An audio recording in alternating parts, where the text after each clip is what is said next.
वाशिम के मालेगांव में नकली नोट व्यवहार में लाने की बड़ी घटना सामने आई है। एक पेट्रोल पंप पर डीजल भरवाने के बाद पेमेंट करते समय यह घटना घटी। चिल्ड्रन बैंक ऑफ इंडिया छपे नकली नोटों के इस्तेमाल से मालेगांव में हड़कंप मच गया है। पुलिस ने इस मामले में 7 लोगों के खिलाफ केस दर्ज किया है। वाशिम के मालेगांव पुलिस स्टेशन की सीमा में एक कार में आए कुछ लोगों ने एक पेट्रोल पंप पर डीजल भरवाने के बाद 500 रुपयों की नोटों से नकद पेमेंट किया। हालांकि जब इनमें से कुछ नोटों पर शक हुआ तो पेट्रोल पंप के कर्मचारियों ने उनकी जांच की। तब कर्मचारियों ने देखा कि उन 500 की नोटों पर चिल्ड्रन बैंक ऑफ इंडिया लिखा हुआ था। इसके बाद कर्मचारियों ने तुरंत पुलिस को सूचित किया।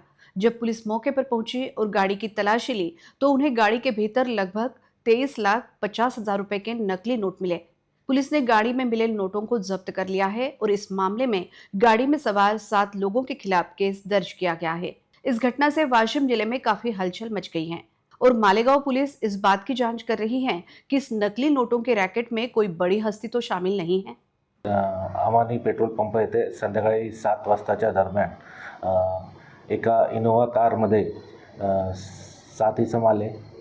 त्यांनी पेट्रोल पंपवर 2,000 रुपये लिटर भरण्यासाठी 500 रुपयाच्या 4 नोटा दिल्या। त्यामध्ये 2 नोटा असली होत्या आणि 2 500 रुपयाच्या नोटा या नकली, त्यावर चिल्ड्रन बँक असे लिहिलेले होते आणि त्या हुबेहूब 500 रुपये नोटासारख्या होत्या। हे पेट्रोल पंप चालकाच्या लक्षात आल्याने त्यांनी त्वरित पोलीस स्टेशनला कॉल केला।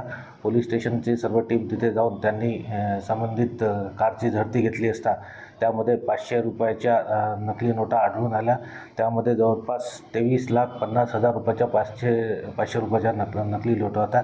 यामध्ये पोलीस स्टेशनला येऊन त्या 7 इसमांविरुद्ध गुन्हा दाखल करण्यात आला आहे आणि पुढचा तपास सुरू आहे। सर्व आरोपी जे आहेत ते हैदराबाद येथील राहणारे आहेत आणि गुन्ह्याचा तपास सुरू आहे।